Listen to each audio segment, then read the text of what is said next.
আমরা প্রথমে প্যাকেজে যাব, যাওয়ার পর অ্যাড প্যাকেজে গেলাম। যাওয়ার পর আপনি যদি এখন আপনি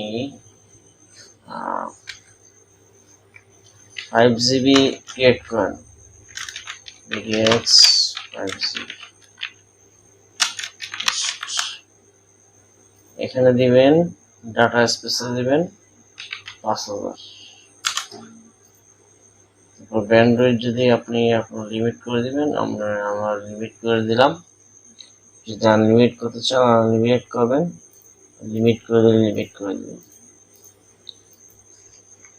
তো আমরা এভাবে দিব।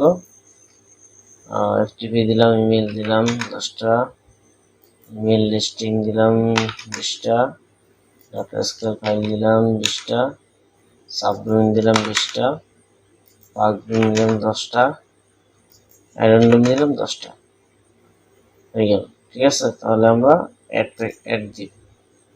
তাহলে আমাদের কি হলো, প্যাকেজটা ক্রিয়েট হয়ে গেল।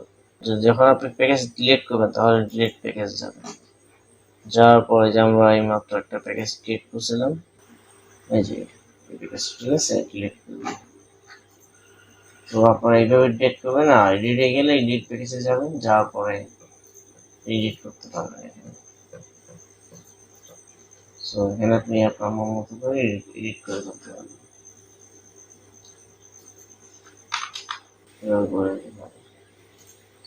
দিলেই